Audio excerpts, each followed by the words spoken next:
Humanity's story begins with silence. At least, that's what we are told. A long stretch of emptiness where primitive creatures wandered the earth, unremarkable, unthinking, slowly crawling their way towards civilization. Then suddenly, as if overnight, we built cities, we carved temples, we studied the stars. The official version claims that this was a natural evolution, that with enough time humans simply figured it out. But when you look closer, the pieces do not fit. There are gaps that should not exist, leaps forward that seem impossible, and shadows that suggest another hand was guiding us. Archaeologists admit that for most of human history, there is almost nothing in the record. For tens of thousands of years, humans supposedly lived in caves, simple, fragile, leaving behind little more than bones and scattered tools. Then, without warning, civilizations like Sumer and Egypt appeared fully formed. Writing systems, agriculture, astronomy, monumental architecture, all arriving almost simultaneously, as though knowledge had been handed down rather than invented. The leap is too large to explain with slow random progress. It feels less like a gradual climb and more like someone opened a door. Consider Göbekli Tepe in modern-day Turkey. 12,000 years old, twice as old as Stonehenge, its carved pillars rise with symbols that seem to carry hidden codes. Mainstream history insists humans at the time were mere hunter-gatherers, incapable of complex organization. Yet here stands a temple aligned with the stars, built with precision and then deliberately buried as though someone wanted it hidden from the future. If we were truly primitive, then who carved these stones? Who taught us the patterns of the heavens?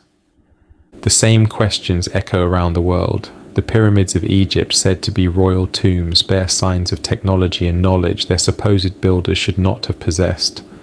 Enormous blocks weighing hundreds of tons fitted with such precision that even modern engineers hesitate. Stones transported miles without wheels or beasts of burden. Alignment so perfect that they map the stars as they were thousands of years ago. Is this the work of a culture just learning to build with stone? Or is it the fingerprint of something far older? In South America, the city of Tiwanaku and the fortress of Sacsayhuaman reveal stonework so exact that it feels almost alive. Blocks interlocked with impossible geometry, resisting both time and earthquakes. Archaeologists call it ingenuity. But those who stand before these walls know it is something else. It feels like memory, a memory of techniques that no one should have known at that time, a memory we were not supposed to keep. And beneath all of this runs a thread, a silence in our origins. Our DNA itself tells a story that does not align with what we are taught. Sudden changes, rapid developments, anomalies that suggest intervention rather than slow evolution. Myths across every culture speak of gods, of teachers, of beings who came from the skies or from beneath the earth. Mainstream history dismisses these as fantasies, but why do they all echo the same theme? Why does every civilization claim their knowledge was given, not discovered? The forgotten beginning is not empty. It is crowded with whispers, whispers of builders who came before us, whispers of disasters that reset the world, whispers of truth too dangerous to leave in the open. Our history is not missing by accident. It was cut, altered, rewritten, and the silence is deliberate. When you close your eyes and listen, you can almost feel it. A sense that something vast hides just beyond reach, that the story we are told is a shadow of the real one. Humanity did not stumble blindly into civilization. We were guided, we were shaped, and the traces of that guidance still wait for us in the stones, in the stars, and in the gaps that refuse to close. This is the forgotten beginning, and it is only the first crack in a silence that cannot last. Across the world, stories echo through time, myths told by firelight, carved into stone, whispered across generations. To us they are legends, fantasies of gods and monsters, the imagination of people trying to explain a world they did not understand. But when you listen closely, these myths begin to sound less like invention and more like memory, fragments of truth distorted by centuries, yet consistent in ways that cannot be ignored. They are ancient echoes of our true origin, voices trying to remind us of what history has worked so hard to bury. In Mesopotamia, the Sumerians wrote of beings called the Anunnaki, who came from the heavens to shape mankind. They were described not as gods of myth, but as rulers, teachers who gave laws, agriculture, and the first writing. Why would the very first civilization speak not of invention, but of gifts from others? Why would they credit their knowledge not to discovery, but to outside hands? In Egypt, the pharaohs declared themselves sons of Ra, children of divine beings who once walked the earth. The earliest dynasties spoke of gods who ruled before men, their reigns stretching back into impossible time. These are not isolated claims. They are consistent across cultures. Everywhere we look, humanity insists that it was taught, that it was guided, that it did not rise alone. The Greeks told of Prometheus, who brought fire to mankind, a gift so powerful that it changed everything. In India, the Vedas speak of beings who travelled in machines called vimanas, bringing wisdom from the skies. In the Americas, Quetzalcoatl appeared as a feathered serpent, teaching agriculture, astronomy, and laws before vanishing into the sea. Myths separated by oceans, yet united by theme. Knowledge comes from elsewhere. Civilization begins with intervention. Even the flood myths repeat endlessly. The story of a great deluge appears in the Epic of Gilgamesh, in the Hebrew Bible, in the myths of India, in the legends of native peoples across the Americas. Each time the story is the same, humanity reset by water, survivors carrying fragments of knowledge into a new world. Were these just allegories for storms and rivers? Or do they preserve the memory of cataclysms that ended whole civilizations, wiping the slate clean before history could begin? And then there are the beings themselves, giants who walked the earth, serpents that spoke, gods who intermarried with humans. To us they sound like fantasy. But why do the details repeat? Why do cultures separated by oceans describe the same figures, the same beings of sky and sea, the same teachers of law and fire? Perhaps because they are not fantasy at all. Perhaps because they are fragments of memory, scattered but persistent. The echoes grow louder when you place them together. Myths are not random, they are threads, woven into a pattern that points to something older, something erased. They remind us that humanity's first chapters were not written in caves but in contact, with beings we no longer remember, with knowledge we did not create. If we dismiss them as stories, the silence holds. But if we listen, if we treat myth as fractured memory, then the silence begins to break. We begin to see that our history is not invention, but inheritance. The voices of our ancestors, hidden in allegory, are telling us the truth. Humanity has been guided, shaped, perhaps even created by hands beyond our own. These are the ancient echoes. They are not gone. They are waiting. And if we are willing to hear them, they will lead us deeper into the truth we were never meant to know. In nearly every culture there are stories of beings who watched humanity in its earliest days. Sometimes they appear as guardians, other times as rulers, and often as silent observers shaping our destiny from the shadows. They are called by many names: the Anunnaki of Mesopotamia, the Watchers of the Book of Enoch, the Shining Ones of Celtic lore, the Apkallu of Assyria. Different names, different faces, yet the same theme repeats. Humanity was not alone at its beginning. Someone was there, guiding, watching, intervening. The Book of Enoch describes the Watchers as angels who descended to earth, drawn to the daughters of men.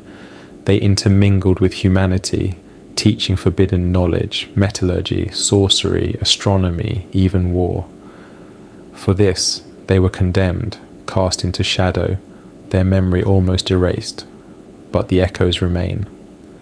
If these were simply stories, why do they mirror the Sumerian accounts of the Anunnaki, who also descended, also shaped mankind, also passed down skills that changed the world forever?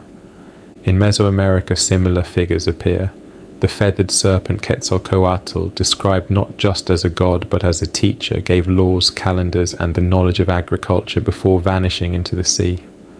His return was prophesied, as though humanity always expected its watchers to come back.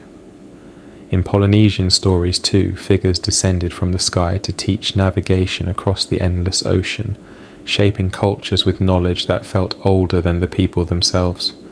Even in Greece, the gods of Olympus are described less as spirits and more as rulers, figures who governed domains intermingled with mortals and altered human destiny. The Titan Prometheus defied the others by giving humanity fire, a gift that symbolized not only warmth and survival but technology itself.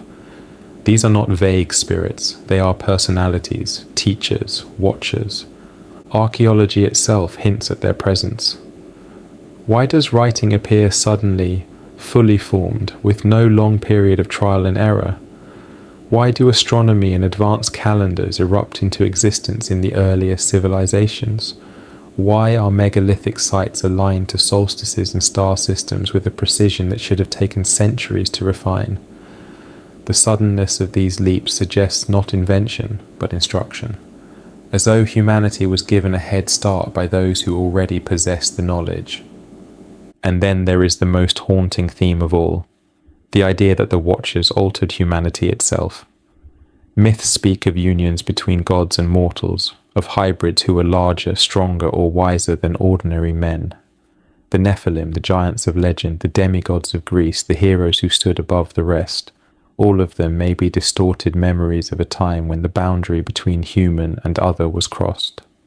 Our very DNA may carry traces of this intervention, changes too sudden to fit the neat story of gradual evolution. The Watchers are both revered and feared in memory. Some are remembered as saviors, bringing knowledge that lifted humanity out of darkness. Others are remembered as corruptors who brought weapons and pride, leading to catastrophe. But in both roles they are active. They are not passive gods, watching from the clouds. They are present, shaping, teaching, altering. Humanity's story is inseparable from their influence, and perhaps that is why their memory was erased. To acknowledge the Watchers is to admit we were not alone in our beginning, to admit that we are not entirely the authors of our own story. Yet the myths will not let them vanish. They surface again and again across cultures, across oceans, in stories told by people who never met but remembered the same truths. The Watchers may no longer stand openly among us, but their fingerprints remain, in our myths, in our monuments, and perhaps even in our blood. Their presence lingers, whispering that our origin is far stranger than we are allowed to believe. Throughout history there are stories of knowledge once held, then lost. Fragments of wisdom so advanced that even today they feel out of place. Legends tell of teachings guarded by priests, hidden in temples, buried in libraries that later burned. These were not small discoveries. They were whole systems of science, mathematics, astronomy, medicine, appearing fully formed in the earliest civilizations, only to vanish again as if someone had swept the slate clean. This is the tale of forbidden knowledge, the wisdom of vanished ages. The Library of Alexandria is the most famous symbol of this loss. Said to have housed hundreds of thousands of scrolls from across the known world, it contained writings on medicine, engineering, and the mysteries of the heavens. When it burned, we are told, the knowledge was simply gone. Yet how could a single library accumulate so much so quickly, unless those scrolls contained fragments of something older? Perhaps Alexandria was not only a collection of human thought, but a vault preserving teachings from an age before recorded history, teaching someone wanted erased. In Sumer, the earliest tablets described not only trade and law, but astronomy of shocking precision. They mapped the movements of planets invisible to the naked eye. They spoke of cycles spanning thousands of years, as though handed down from beings who had studied the skies long before humans built their first villages. How could the world's first civilization know so much unless it inherited the knowledge from another source? India too holds echoes of this forbidden wisdom. The Vedas describe flying machines, vimanas, powered by engines and capable of travelling great distances. They speak of weapons that sound eerily like modern explosives, of sciences beyond the reach of their supposed time. Mainstream scholars call it poetry, exaggeration. But why would poets describe machines that mirrored technology we only rediscovered in the last century? What if these texts preserve not fantasy, but memory? The Mayan calendar is another fragment. Its cycles stretch far beyond the needs of agriculture, spanning thousands of years and aligning with cosmic rhythms we only recently confirmed. Why would a society supposedly emerging from jungle tribes track time on a scale that dwarfs even modern calendars? Their knowledge feels less like invention and more like inheritance. And then there are the mysteries of medicine. Ancient Egypt knew surgical techniques and crafted prosthetics. Trepanation, drilling into the skull, appears in cultures across the world, not as random brutality, but as a procedure with purpose, sometimes even survival. How could so many cultures discover such methods independently, unless they were following instructions carried forward from a deeper source, instructions we have since forgotten? The pattern repeats everywhere. Bursts of brilliance appear too early, then vanish without explanation. Technologies rise, then disappear for centuries before being rediscovered. Architecture, metallurgy, astronomy, each one arriving in waves as though knowledge were being rationed out, then withdrawn when it was no longer meant to remain. Why call it forbidden? Because to admit it undermines the story we are told. If civilizations inherited their brilliance, then history is not a tale of human progress, but of human recovery. It means we are not climbing toward knowledge for the first time, but climbing back toward what was once already known. The forbidden knowledge lingers in fragments, in myths of fire stolen from the gods, in temples aligned with the stars, in books whispered about but never found. It is not gone. It is hidden, buried, waiting. And every time we stumble upon it, we feel the echo of something vast and erased. This is not imagination, it is memory.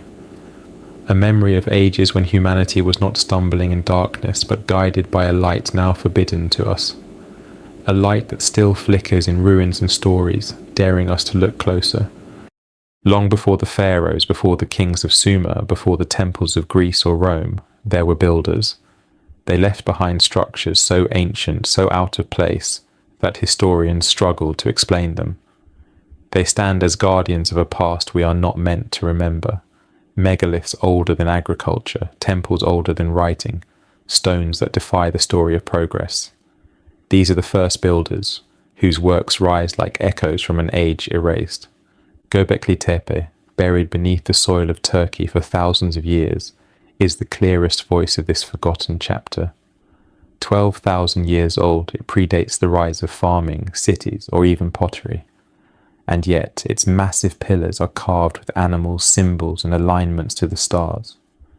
To build such a site required organization, mathematics, and knowledge far beyond what we are told people of that age possessed.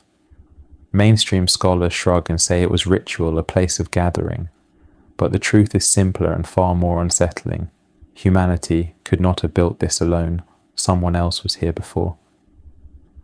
The stones of Malta tell a similar story.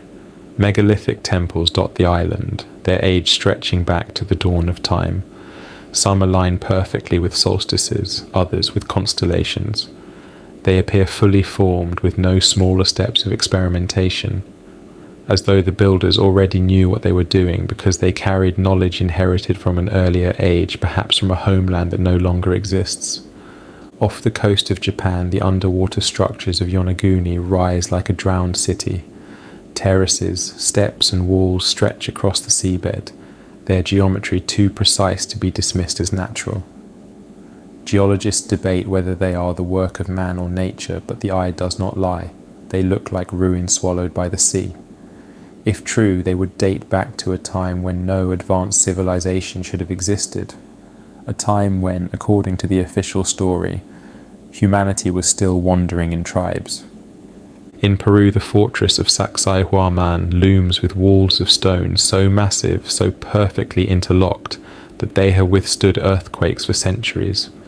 Each block is cut with precision, fitted without mortar, some weighing more than 100 tons.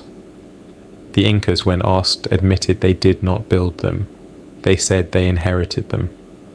The same story echoes across the Andes, that giants or gods or those who came before left these stones behind. The Incas merely occupied their ruins. Easter Island tells its own tale.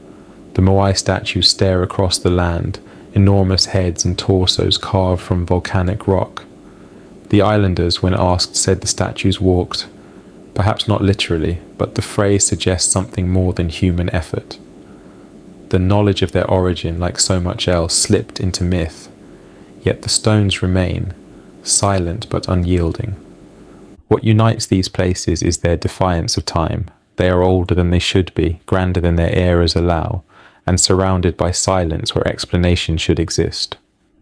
Mainstream history cannot explain them without twisting itself into contradictions, so they are dismissed, labelled anomalies, filed away as curiosities. But they are more than that. They are the voices of the first builders, a civilization erased yet not forgotten. The stones themselves are the records. They are not fragile scrolls or myths that can be dismissed. They are heavy, immovable, eternal. They endure when memory does not, when silence covers names and stories. They rise from the earth and whisper of an age when humanity was not primitive but guided, when builders carried knowledge too vast to belong to their time.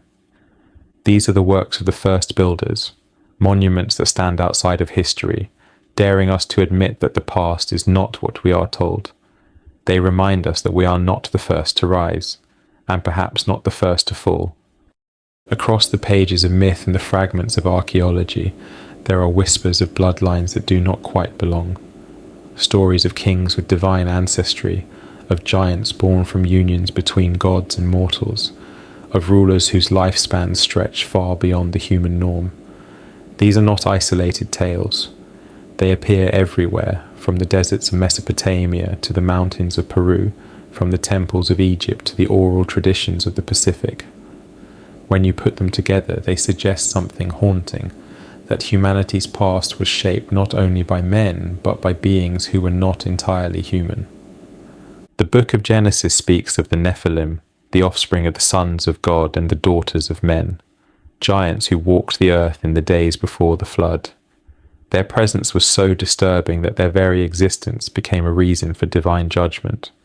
The book of Enoch expands on this story, describing how the Watchers descended to earth, mingled with humanity, and produced children both powerful and terrifying.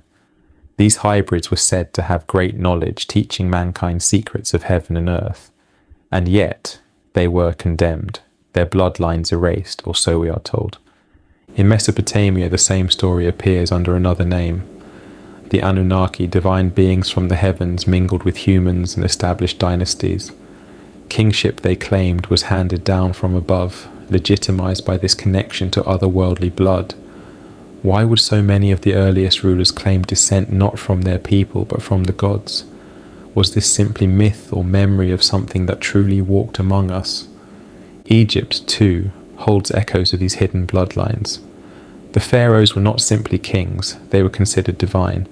Their lineage was said to stretch back to gods who ruled before men, the Shemsu Hor, the followers of Horus, whose reign spanned thousands of years. Ancient king lists describe dynasties so long they defy belief. Scholars dismiss these as exaggeration, yet what if they are not? What if they are distorted accounts of bloodlines that were more than human? Legends of giants persist around the world. In the Americas, the Paiutes spoke of the Sitae-Ka, a race of red-haired giants who ruled the land before being defeated. In Ireland, tales of the Fomorians describe a race of massive beings who fought with the gods themselves. In Polynesia, chiefs trace their ancestry back to sky beings, using this lineage to secure their authority. Always the same pattern, power tied to a bloodline that connected humanity with something greater, something other. Even our own DNA whispers of mysteries. Scientists have identified anomalies, segments that do not quite align with the slow process of evolution, sudden changes that suggest something abrupt. We are told these are chance mutations. But what if they are fingerprints? Marks left behind from unions that blurred the line between human and something beyond. Could the rapid growth of our intelligence, our sudden leap into civilization, be less of a natural step and more of a design? The hidden bloodlines may not have disappeared entirely. Their memory lingers in myths of demigods and divine rulers. Their symbols persist in coats of arms, in royal genealogies, in the obsession of elites with ancestry and inheritance. Perhaps even now fragments of the ancient blood survive, diluted but still present, a living link to the erased empire that shaped us. What makes this possibility so haunting is its silence. If humanity is not entirely human, then our very identity has been rewritten. Our story has been cut to make us forget the hands that shaped us. Yet the myths refuse to die. The legends of giants, the tales of divine kings, the whispers of forbidden unions, they are all pieces of the same truth. There were bloodlines once that carried more than human memory. Bloodlines that stretched across empires, that held power not only by force but by ancestry. Bloodlines erased, hidden, buried under centuries of silence. But still they whisper, reminding us that humanity's story is stranger than we dare to believe. There is a moment that repeats across the myths of the world, a moment when gods walked openly among men, when rulers claimed descent from beings of light and power, when knowledge flowed freely between heaven and earth.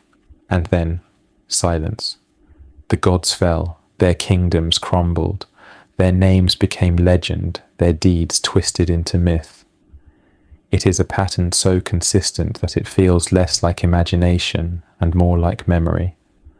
A memory of when the presence of these beings was undeniable and of the catastrophe that forced them into shadow. This is the fall of the gods, the moment when myth and memory blur. In Mesopotamia, the tales of the Anunnaki speak of gods who once ruled directly, establishing kingship on earth. Their reign was not symbolic, it was literal, their influence shaping the rise of the first civilizations. But eventually, conflict arose. Myths tell of battles among the gods themselves, wars that devastated cities, floods that erased humanity. The gods departed, leaving humanity to rebuild in their absence. What once was history became myth, the details fading as silence grew around them. Egypt tells a similar story. The earliest dynasties claim succession from divine rulers, the Shemsu-Hor, who reigned for thousands of years. The king lists describe ages of god-kings before the pharaohs, their reigns stretching impossibly long. And yet, those rulers disappeared, Egypt continued, but the divine presence withdrew. The pharaohs became sons of the gods, not gods themselves, as though the memory had been reduced to metaphor, a fall disguised as transition. In Greece, the Olympians themselves were not eternal. They rose after overthrowing the Titans, but even they faced decline. Stories tell of their battles, of wars with giants, of their slow withdrawal from human affairs. Heroes who were once demigods became mortal kings, their divine blood diluted with each generation. What had once been history became epic poetry, then bedtime tales, until few remembered that these myths may once have been memories. Across the ocean, the gods of the Americas also fell. Quetzalcoatl, the teacher of Mexico, departed in sorrow, promising one day to return. Viracocha, the great creator of the Andes, vanished across the sea. The Maya gods left behind calendars and prophecies, but their presence faded into silence. The people continued their traditions, but the beings themselves were gone, remembered only in carvings and myths. Even in the Bible, echoes of this fall remain. The Nephilim, the mighty men of renown, were said to have existed before the Great Flood. Their presence was erased as judgment fell, leaving humanity to begin anew. The watchers who taught forbidden knowledge were cast down, their children destroyed. What was once physical became spiritual. What was once memory became doctrine. The question lingers, why did they fall? Was it rebellion among themselves? A cataclysm that ended their age? Or was their removal deliberate, a choice to erase their influence from the world? Whatever the reason, the result is clear. Humanity was left in silence, trying to remember in stories what had once been reality. The fall of the gods is not the end of their memory. Their traces linger in monuments, in myths, in rituals that still echo their presence. But their reign ended suddenly, leaving humanity in a shadowed world, forced to inherit fragments of knowledge without the teachers who once stood beside them. And so myth replaced memory, legend replaced history, and silence covered the truth. Yet even now their fall feels unfinished. The gods are gone, but their absence still haunts us. Their echo still calls from the stones, the stars, the stories we cannot forget. And perhaps, just perhaps, they have not fallen entirely. Perhaps they wait in silence, watching still, their presence hidden but not erased. Beneath the oceans, across the world, lie whispers of lands that once stood above the waves. Civilizations said to be swallowed in a single night, their people scattered, their monuments lost to the deep. We call them myths, Atlantis, Lemuria, Mu, stories invented to explain ruins or to give shape to longing. Yet in every culture there are tales of lost continents, drowned homelands remembered as real places. And with each discovery of sunken ruins, each map that should not exist, the line between story and memory begins to blur. Atlantis is the most famous. Plato described it as a vast empire beyond the pillars of Hercules, wealthy, advanced, and proud.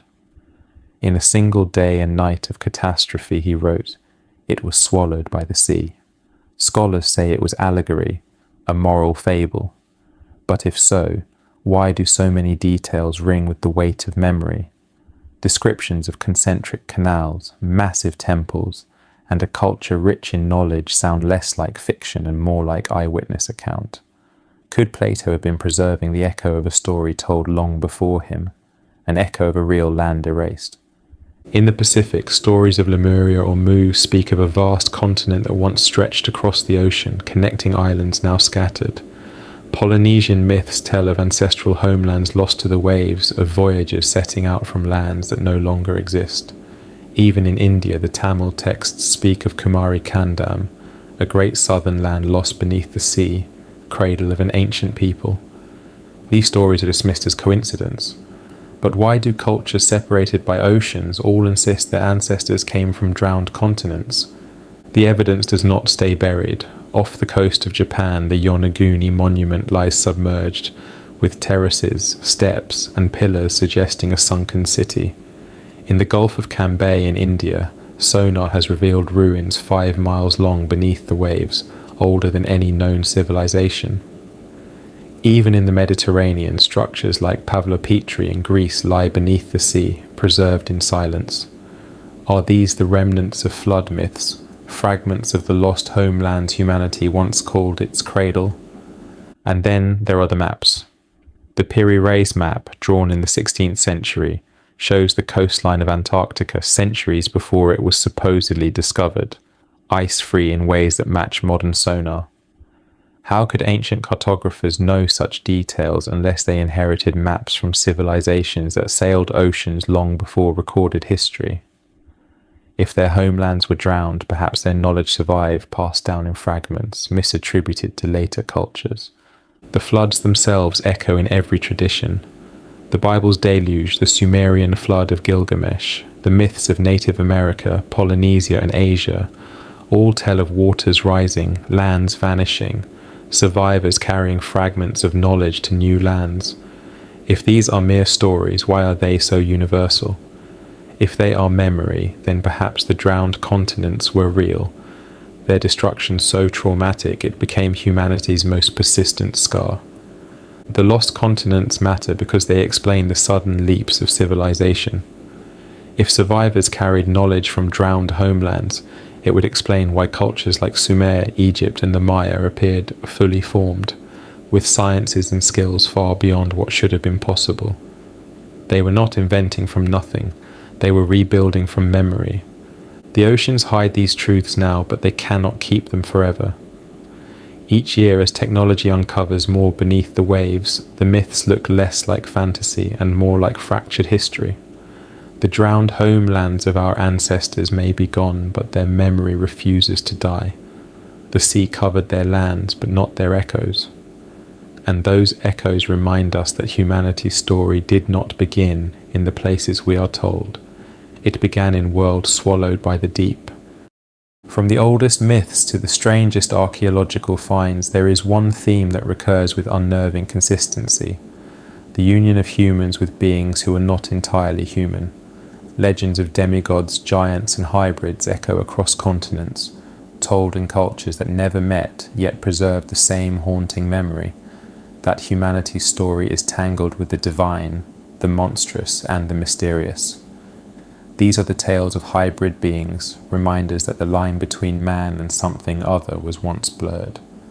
The book of Genesis speaks of the Nephilim, born when the sons of God took the daughters of men. They were giants, mighty men of renown, whose very existence brought corruption to the earth. Their presence was so destabilizing that a great flood was sent to erase them. This story, dismissed as allegory, is mirrored in the book of Enoch, where the Watchers descended from heaven, mingled with humanity, and fathered children who towered over ordinary men. These beings were said to devour resources, wage war, and disrupt the balance of the world. Was this myth, or a distorted memory of a genetic mingling long erased from history? In Greece, the demigods stand as the backbone of myth: Hercules, Achilles, Perseus, heroes born of unions between gods and mortals.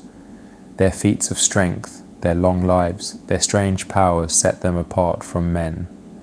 Greece remembered them not as abstractions but as ancestors, figures tied to its earliest dynasties. Were these heroes symbols, or echoes of an age when divine blood flowed in human veins? The same patterns surface in Sumer. Kings trace their descent back to the Anunnaki, beings described as coming from the heavens to shape mankind. The Sumerian king list records reigns of rulers stretching thousands of years, lifespans impossible for mortals, yet consistent with the idea of beings who are not entirely human. Even after the flood, the list continues with rulers whose reigns slowly shorten, as if the hybrid bloodline thinned with time. In South America, stories of the Viracochas describe tall, pale-skinned figures who appeared after a flood, teaching the arts of civilization before vanishing again. The Inca traced their ancestry to these mysterious culture bringers, remembered not as gods but as strange, powerful beings who were different from ordinary men. In Polynesia, chiefs claimed descent from sky people, their genealogies blending myth and bloodline. Again, the pattern is the same, authority rooted in hybrid ancestry. Archaeology itself provides unsettling clues. Skulls with elongated crania found in Peru and elsewhere show volumes larger than human averages. Some are explained as deliberate deformation, but others appear natural, their shapes too uniform to be accidents. Were these simply genetic anomalies, or were they remnants of hybrid beings remembered in myth as giants and demigods? Even in our DNA, questions linger. Scientists speak of sudden leaps in human evolution, changes that appear too abrupt to be explained by slow mutation. Fragments of genetic code exist with no clear origin, labelled junk DNA, or dismissed as chance. But what if these anomalies are not mistakes? What if they are fingerprints, traces of unions that reshaped humanity, leaving behind echoes in our very blood? The persistence of these myths suggests something humanity has not forgotten, even if it tries to. Stories of unions between men and gods, of heroes stronger and wiser, of bloodlines that carried power not entirely human. They cannot be dismissed as coincidence. They are too widespread, too detailed, too haunting. The hybrids of legend may have vanished, erased by catastrophe or deliberate silence, but their memory remains. In the stories we tell, in the stones carved with their images, in the bones that surface where they should not, they remind us that humanity has never been alone. We are not what we are told. We are something more and something stranger. Across the world, monuments rise that should not exist. Stones heavier than modern cranes can lift, cut with such precision that even a razor blade cannot slip between them. Temples aligned so perfectly to celestial events that their builders must have tracked the heavens with instruments more advanced than we imagine. Civilizations, we are told, were primitive, somehow engineered feats that challenge us even today. These are the works of the ancient engineers, people whose skills were impossible for their time and whose memory has been deliberately obscured. In Egypt, the Great Pyramid looms as the most famous example. Built with more than 2 million blocks, some weighing over 70 tons, it is aligned to true north with a precision we still struggle to replicate. The shafts within its structure point directly to stars of immense importance in the ancient sky. Mainstream history insists it was built with ropes, ramps, and manpower. But how could such a massive structure rise so quickly with accuracy that surpasses modern construction? The ancient engineers left us a riddle in stone, one that suggests knowledge far beyond copper tools and brute strength. At Baalbek in Lebanon, the Temple of Jupiter rests on a foundation of blocks so vast they are called the trilithon. Each one weighs over 800 tons. The Romans built their temple atop them, but even they admitted the stones beneath were far older, inherited from an unknown civilization. How were such stones moved, positioned, and placed with perfection? Mainstream explanations stumble, but the stones themselves remain, whispering of builders with skills now erased. In Peru, the fortress of Sacsayhuaman defies explanation. Enormous stones are cut into irregular shapes, fitted so tightly together that they have withstood centuries of earthquakes without shifting. Some blocks appear almost melted into place, as though shaped by methods that softened stone itself. The Inca said they did not build it, only inherited it. The true engineers remain nameless, their techniques forgotten, deliberately or otherwise. Across the Pacific, Nan Madol in Micronesia rises from the sea, a city built on artificial islands of massive basalt columns. The sheer quantity of stone transported and positioned into canals and walls boggles the imagination, especially for a society supposedly without advanced tools or machinery. The local people call it the City of the Gods, attributing its construction to giants or spirits. Perhaps they were closer to the truth than historians are willing to admit. Stonehenge in England is another enigma. Its massive stones were transported from quarries miles away, aligned precisely with solstices and eclipses. Scholars argue endlessly over its purpose, yet the precision of its engineering reveals minds that understood geometry, astronomy, and construction in ways far beyond what Neolithic tribes are credited with. It is less a primitive monument and more a fragment of advanced knowledge disguised as ritual. The pattern repeats everywhere. Pyramids in Mexico aligned to the stars, megalithic temples in Malta older than Egypt, underground cities in Turkey carved with ventilation systems so advanced they could house thousands. These were not the works of trial and error, they were the works of minds that already knew, of engineers carrying knowledge that had survived catastrophe or perhaps been given from elsewhere. What unsettles most is not only the scale of these works but their persistence. They endure while later structures crumble. They resist earthquakes, floods, and centuries of erosion. It is as though the ancient engineers built not for their own time, but for eternity, to leave behind evidence that could not be erased, no matter how fiercely history tried to silence them. We are told they were primitive, but the stones themselves say otherwise. They tell us humanity's past is far older, far stranger, and far more advanced than the official story allows. The ancient engineers may be gone, their names erased, their tools lost, but their monuments remain, whispering the truth in every cut of stone, in every alignment to the heavens. And their message is clear. Our history is not what we are told. Everywhere we look in the ancient world, there are traces of knowledge that should not exist.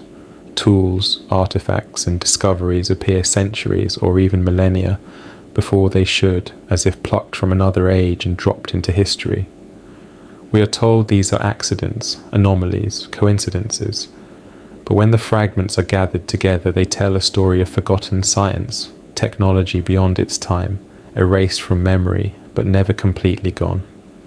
Take the Antikythera mechanism, discovered in a shipwreck off the coast of Greece. A corroded mass of gears and bronze. At first it looked like nothing more than a curiosity, but under study it revealed itself as a machine, a complex astronomical calculator capable of predicting eclipses, tracking planetary movements, and modelling cycles of time.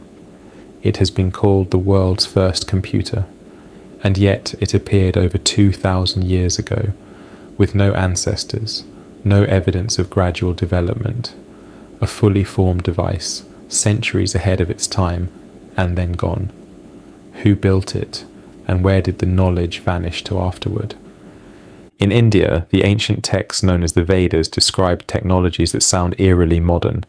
Vimanas, flying craft powered by engines capable of crossing vast distances, weapons described as producing blinding light and thunderous destruction, echoing the devastation of nuclear fire. Scholars dismiss these as poetic imagination. But why would poets describe machines so similar to those we only recently created? Why would they speak of sciences beyond their time unless they were remembering fragments of a deeper, forgotten truth? Electricity itself may not be as modern as we think. In Mesopotamia, clay jars known as the Baghdad batteries were discovered, fitted with copper cylinders and iron rods. When filled with an acidic liquid, they produce a small electric charge. Were they used for electroplating, for medicine, for ritual? No one knows. But their existence suggests that ancient peoples may have understood far more about harnessing energy than we give them credit for. Metallurgy also holds mysteries. In India stands the Iron Pillar of Delhi, a column over 1,600 years old that resists rust despite centuries of exposure. Modern science only recently rediscovered alloys that can replicate this effect. In South America, artifacts have been found with traces of platinum, a metal that requires smelting at temperatures supposedly unattainable by pre-Columbian cultures. How did they work metals that should have been impossible for their time? Then there are the maps. The Piri Reis map of the 16th century shows coastlines of South America and Antarctica with uncanny accuracy, even depicting the southern continent without ice in ways that match modern sonar. Cartographers admit it was compiled from older sources, maps that must have existed before the rise of known civilizations. This suggests a science of navigation and geography that predates not only our history, but perhaps the very cultures we credit with discovery. These fragments are more than curiosities. They are evidence of a science that once existed, spread across cultures, and then deliberately erased. They suggest humanity has not been climbing steadily upward, but instead stumbling through cycles, gaining knowledge, losing it, and inheriting fragments of a forgotten whole. The silence around these discoveries is telling. Museums hide them away, scholars dismiss them as errors, but they remain stubborn, whispering that our ancestors were not as primitive as we are told. They knew the stars, the metals, the energies, and perhaps even the skies themselves. Forgotten science lingers in these artifacts like ghosts of a world erased, and they remind us of something unsettling. We are not the pinnacle of progress, but perhaps only the survivors of a cycle that has risen and fallen before. The ancients knew things we cannot explain, and their knowledge, though silenced, refuses to stay buried. Across the myths of the world, there is one figure that never disappears, the visitor from the sky. Whether descending on beams of light, riding chariots of fire, or stepping down from stars, these beings arrive not as conquerors, but as teachers. They bring knowledge, they shape culture, and they vanish again, promising to return. Every culture calls them by different names, but their role is always the same. They are the sky teachers, and their memory refuses to fade. In ancient Mesopotamia, the Sumerians wrote of the Anunnaki, those who came from heaven to earth. They were described as givers of law, agriculture, and astronomy. They did not arrive as spirits, but as rulers and builders, guiding humanity as if fulfilling a plan. Their images were carved into tablets and walls, often shown with wings or with strange devices in their hands, suggesting more than myth. They were remembered as real beings who came from the skies and left their mark on the first civilization. In India, the Vedic texts speak of Devas and Asuras, beings of light and power who traverse the heavens in vimanas, flying machines. They taught rituals, medicine, and sciences, shaping human culture from the very beginning. Some were benevolent, others hostile, but all were remembered as teachers from above. Their knowledge stretched far beyond human capacity, their presence undeniable in the oldest scriptures. Were they truly myth or memory of visitors who once walked among us? Egypt also holds this echo. The gods were said to descend from the sky, their symbols tied to the stars, their temples aligned with Orion in Sirius. Thoth, the god of wisdom, was remembered as the one who gave writing and knowledge of the cosmos. The pharaohs themselves claimed descent from these sky beings, their authority justified by divine blood. In every carving, the stars were not distant, they were the source of life, order, and knowledge. The Americas echo the same theme. In Mesoamerica, Quetzalcoatl arrived as a feathered serpent, teaching the people how to cultivate crops, track time, and build cities before departing east across the sea. In the Andes, Viracocha emerged from the waters after a great flood, giving laws and shaping stone before vanishing once again. These were not vague myths of gods, they were memories of teachers described in detail whose gifts changed the world. Even in Polynesia, the same pattern survives. Stories tell of sky beings who descended to teach navigation across vast oceans, guiding canoes with knowledge of stars and winds far beyond human capacity. Chiefs trace their ancestry to these visitors, preserving fragments of their wisdom in chants and genealogies. The sky teachers were remembered not as spirits but as ancestors. The consistency of these accounts is startling. Cultures separated by oceans and centuries all remember the same figures, beings who descend from the heavens, give knowledge, and depart. They are remembered as gods, angels, heroes, but their actions are always the same, to shape humanity at its beginnings. Skeptics call them archetypes, products of the imagination. But why would imagination across the globe produce the same pattern? Why would every culture insist that knowledge was given, not invented? Perhaps because it was true. Perhaps because humanity did not rise alone. The sky teachers may no longer walk among us, but their fingerprints remain. In myths, in monuments aligned with the stars, in sudden leaps of knowledge that defy explanation. They were erased from history, their presence reduced to allegory, but their memory refuses to die. And when we look to the heavens, perhaps it is not only wonder we feel, but recognition. Myth is often treated as imagination, a way for ancient people to explain lightning, floods, or the stars. But when you look closely, myth feels less like invention and more like something broken. Shattered fragments of memory scattered across time. The pieces no longer fit together neatly, yet their shapes are familiar. They describe places, events, and beings too consistent to dismiss as fantasy. Myth looks like history, because in truth, it may be exactly that. History remembered imperfectly, carried forward through story when writing and records were lost. Take the flood myths. Nearly every culture on earth preserves the memory of a great deluge. The Sumerians wrote of Utnapishtim, who survived a flood sent by the gods. The Hebrews told of Noah, who built an ark. The Greeks remembered Deucalion, who repopulated the earth after the waters receded. In the Americas, Polynesia, and Asia, the same story repeats. Water rising, land vanishing, survivors preserving knowledge for the next age. If myth were invention, why would so many cultures invent the same story? Perhaps because they were all remembering the same event, one so catastrophic that it shattered civilization itself.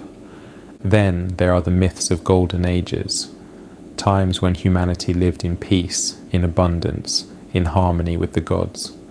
Hesiod in Greece called it the age of gold. Hindu tradition remembers Satya Yuga, the age of truth. Across the Atlantic, the Andean people spoke of a time when Viracocha walked among men. These are not isolated fables. They are the same memory repeated in different tongues of an age before the fall, an age erased by catastrophe, remembered only as legend. Even myths of monsters feel like distorted history. Dragons, giants, beings of immense power all sound fantastical. Yet bones of creatures long extinct were often uncovered in the ancient world. Could these have inspired the tales, or were the stories already ancient, describing real encounters with beings whose bloodlines have since vanished?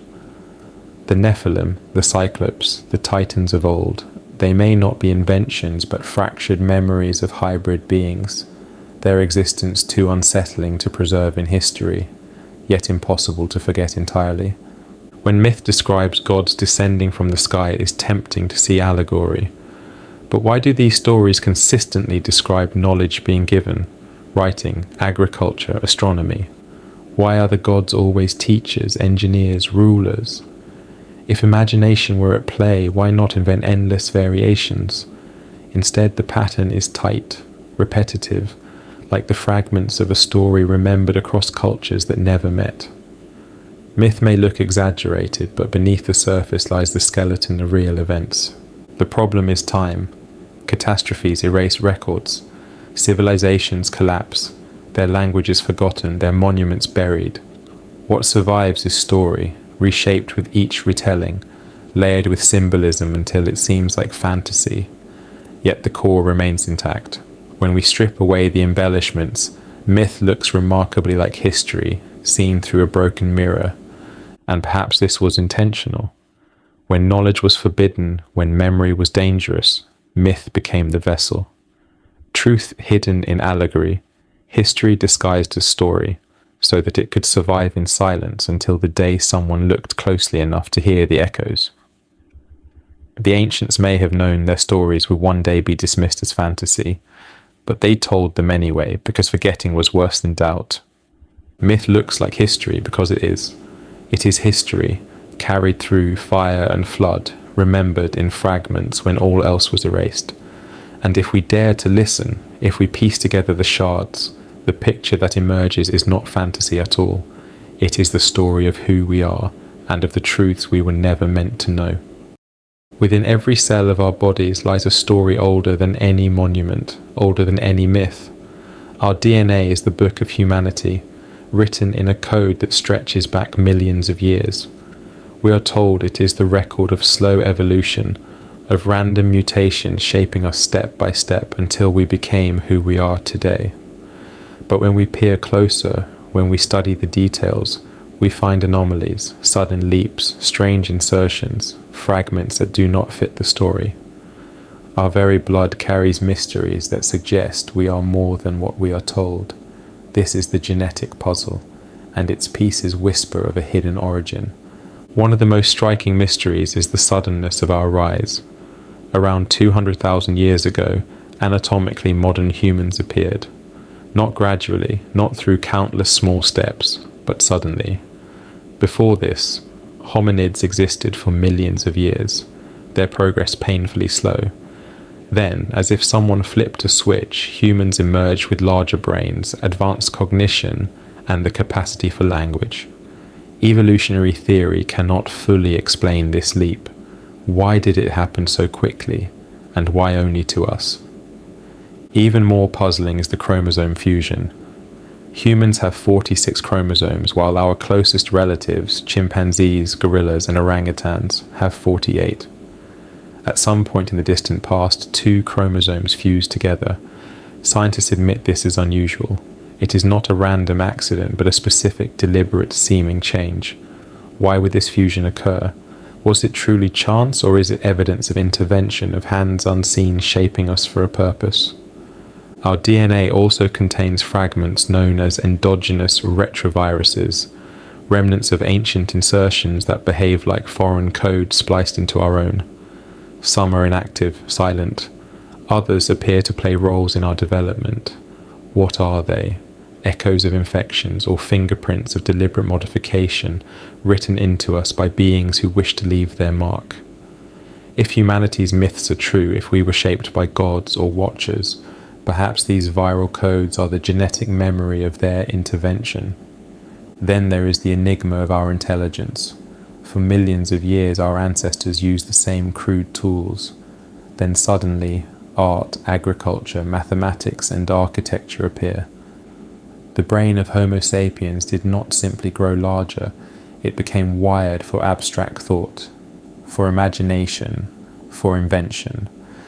Why did this happen only to us, and why in such a short span of time? It is as though our genetic code was rewritten, accelerated, refined. The story grows stranger still. Scientists have identified junk DNA, vast stretches of genetic code that appear to serve no purpose. Yet some researchers believe this so-called junk contains hidden instructions, sequences waiting to be unlocked. Could it be that this unused code is not useless at all, but a legacy, knowledge embedded within us, sealed until the right time?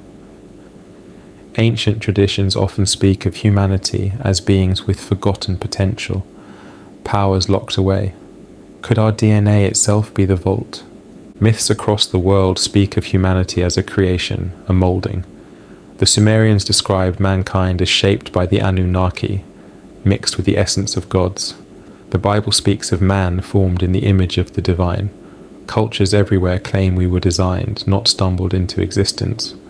Science dismisses these as stories, but our DNA with its sudden leaps, its anomalies, its strange fingerprints seems to echo the same truth. The genetic puzzle is not solved by science nor by myth, but by the convergence of both. Within us lies the memory of intervention, of shaping, of origins too strange to fit the story we are told. Our DNA is a library, and though its pages are coded, the whispers are clear. We are not simply the product of chance. We are the result of design, and the designers, whoever they were, left their signature in our very blood. Cities are supposed to be the end of a long journey.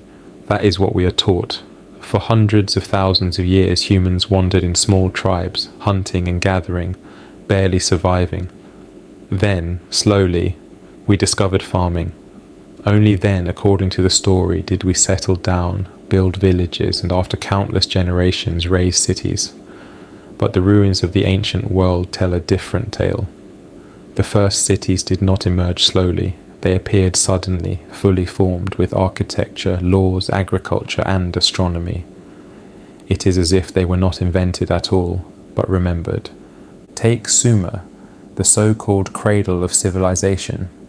Around 5,000 years ago, cities like Uruk and Eridu rose from the Mesopotamian plains. Their streets were laid out with precision. Their people wrote with cuneiform, one of the earliest known writing systems. They tracked the stars, divided time into hours, minutes, and seconds, and developed laws and schools. How could such complexity arise instantly, without centuries of trial and error?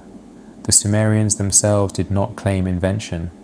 They said their knowledge was given to them by the Anunnaki, gods who descended from the heavens and taught them what they needed to know. Egypt followed a similar pattern. The earliest dynasties did not begin with small huts and villages, but with monumental architecture. The step pyramid of Djoser appears near the dawn of Egyptian history, an engineering feat that should have taken centuries of experimentation to achieve. And yet, it stands at the very beginning. The pharaohs did not present themselves as inventors, but as inheritors, children of gods who ruled before them. Their cities were not humble beginnings, but echoes of a greatness they claimed to continue. The Indus Valley civilization is another enigma. Harappa and Mohenjo-Daro were vast, carefully planned cities with grid-like streets, advanced drainage systems, and standardized weights and measures. These appear thousands of years before many parts of the world had even begun farming. How could supposedly primitive peoples construct urban centers so advanced that they rivaled cities built millennia later? Once again, the leap is too large, too sudden. In South America, the ruins of Tiwanaku and Caral tell the same story. Tiwanaku's massive stone blocks, carved and fitted with extraordinary precision, suggest knowledge of engineering far beyond what is credited to its time. Caral in Peru's Soup Valley is considered one of the oldest cities in the Americas, yet it was built with monumental pyramids, plazas, and complex architecture. No long prelude of simple villages, no slow build-up. It appears as if the knowledge of how to build cities already existed, carried into a new age by those who remembered. Even in myth, the first cities are never described as gradual. They are gifts founded by culture bringers, taught to humanity by gods. Enoch, in biblical tradition, built the first city after being instructed by divine wisdom. The Sumerians credited their cities to Enki and other gods of knowledge. In every story, humanity is not stumbling into urban life, it is being guided into it. The suddenness of the first cities is not an accident, it is evidence of a reset. Survivors of older, erased civilizations carried fragments of knowledge with them. When the world was ready again, they rebuilt, not from scratch, but from memory. That is why cities appear fully formed, why writing, law, and astronomy arrive alongside them. These were not inventions of the moment. They were inheritances from a past deliberately forgotten. The ruins whisper this truth. They stand not as beginnings, but as continuations, not as invention, but as survival. The first cities remind us that humanity has lived this story before, and that the erasures of history cannot hide the fact that we are older, wiser, and stranger than the textbooks allow.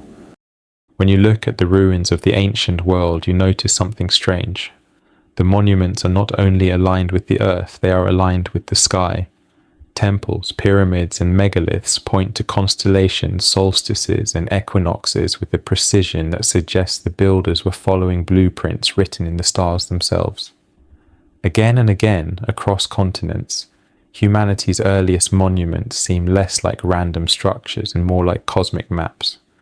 These are the blueprints of a forgotten age, reminders that our ancestors looked to the heavens not just for inspiration, but for instruction. In Egypt, the Great Pyramid at Giza is aligned to true north with a precision unmatched for thousands of years. Its shafts point directly to stars that held special importance around 2500 BCE, such as Orion's belt and Sirius. The three pyramids themselves mirror the layout of Orion's belt on the horizon, as if the builders were not only constructing tombs, but replicating the heavens on earth. This pattern, called as above, so below, is echoed in sacred traditions around the world. But why would a people supposedly just mastering stonework design their greatest monuments as star maps? Unless they were continuing a knowledge already known, already given. Stonehenge in England tells the same story. Its great stones are aligned to the solstices, marking the sunrise of summer and the sunset of winter. But deeper analysis reveals alignments with lunar cycles and eclipses as well, suggesting a level of astronomical knowledge that far exceeds what Neolithic peoples are credited with. Stonehenge was not simply a calendar, it was a cosmic machine designed to mirror the dance of the sky. In Mexico, the pyramids of Teotihuacan are laid out with stunning astronomical precision. The Pyramid of the Sun aligns with the setting sun on specific days of the year, while the entire city's grid corresponds to cycles of Venus, a planet of immense importance in Mesoamerican tradition.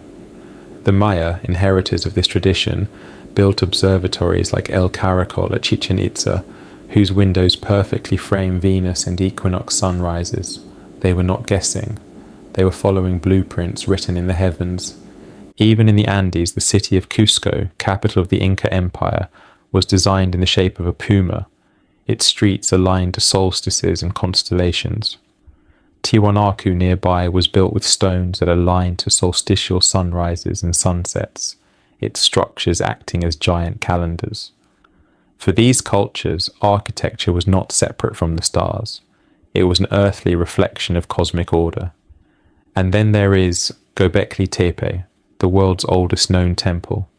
Its carved pillars, dating back 12,000 years, depict animals and symbols believed to represent constellations. Some researchers argue that the site encodes the date of a great cataclysm recorded in the stars themselves.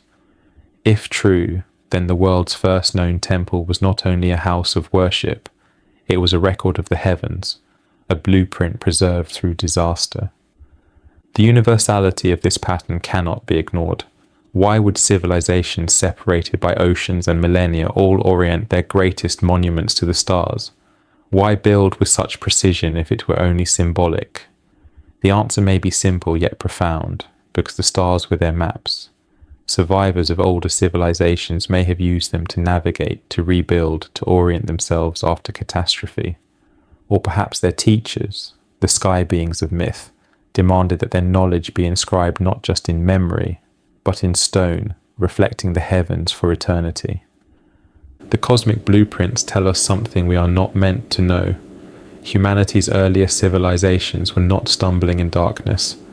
They carried with them an advanced knowledge of the cosmos, encoded in temples, pyramids, and megaliths. Knowledge that could not have come from trial and error alone. Knowledge that suggests guidance, inheritance, and memory of an age erased. The monuments still stand, their stones silent yet unyielding. And every time the sun rises between their gates, every time the stars align with their corridors, the blueprints whisper the same truth.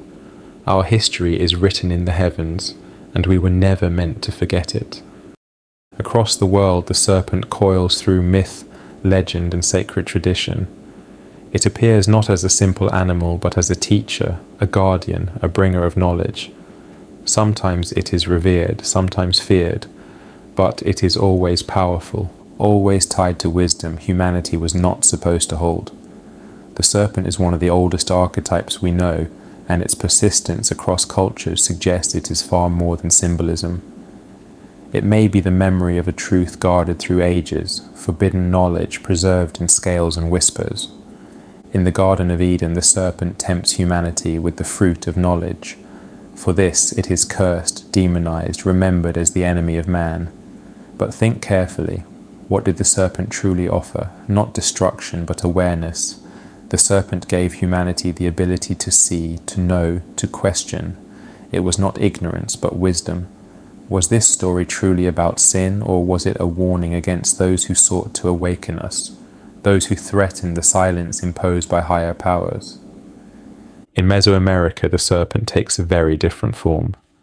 Quetzalcoatl, the feathered serpent, was revered as a god of knowledge, astronomy, and creation. He descended to teach humanity agriculture, writing, and laws, only to vanish again, promising one day to return. Here, the serpent is not a corrupter, but a savior, a giver of civilization itself. How can one culture cast the serpent as a deceiver, while another reveres it as a divine teacher, unless they are both echoes of the same truth, remembered differently depending on who told the story? The same pattern repeats in Egypt. The serpent deity Wadjet was a guardian of the pharaohs, a protector of kingship, often depicted as the Uriah serpent on royal crowns, serpents coiled around staffs, symbols of healing and authority. Even the symbol of medicine today, the staff with the coiled serpent, traces back to these ancient traditions. Why would serpents, feared and deadly in the natural world, be consistently linked to healing, power, and wisdom unless they symbolize something far deeper? In India, the Nagas, serpent beings, dwell beneath rivers and lakes, guarding treasures of wisdom and spiritual knowledge.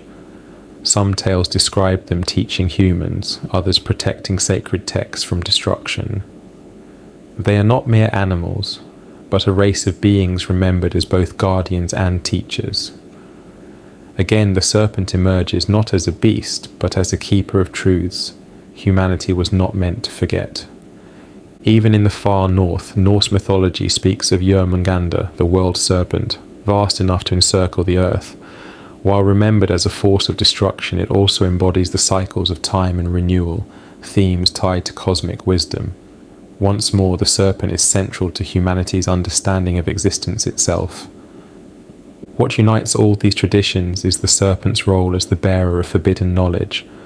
Whether cast as tempter, savior, or guardian, it always appears at the threshold of wisdom.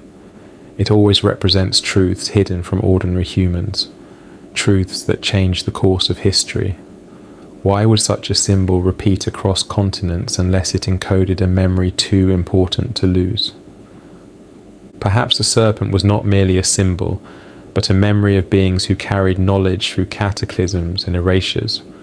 Perhaps they were the teachers of old, remembered as serpents because of their wisdom, their power, their otherworldly presence. Perhaps the serpent was demonized in some traditions precisely because it represented rebellion against control, because it offered humanity a glimpse of freedom through knowledge.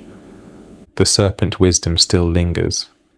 In myths, in symbols carved into stone, in the very staff carried by healers today, the serpent coils silently around humanity's forgotten origins. It is the reminder that knowledge has always been guarded, always forbidden, always dangerous to those in power. And yet, it endures, waiting for those willing to see it not as myth, but as memory. There is a story that echoes across time, a moment when humanity was one, when people spoke a single tongue and worked toward a single purpose, only to be torn apart and scattered across the earth. In the Bible, it is called the Tower of Babel, a structure that reached toward the heavens, halted by divine intervention. But this tale is not confined to scripture. Versions of it exist in Mesopotamia, in Mesoamerica, even in the myths of Africa and Asia. They all describe the same thing: humanity united, building something extraordinary, and then suddenly divided. This is the Tower of Division, the moment when our story was splintered and our memory fractured. In the book of Genesis, the Tower of Babel was humanity's attempt to build a stairway to the heavens. "Let us make a name for ourselves," the people said, "lest we be scattered across the earth."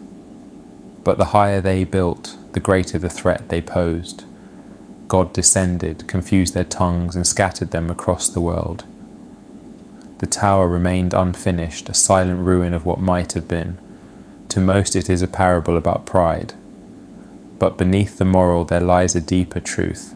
Something happened in the ancient past that broke humanity's unity and erased the memory of what we were building together. In Mesopotamian records we find echoes of this. The ziggurats, stepped temples that reach toward the heavens, mirror the image of the tower. The very name Babel is linked to Babilu, the gate of the gods. Was the tower not a metaphor but a real monument, a structure so vast, so ambitious that it threatened the powers who sought to keep humanity divided?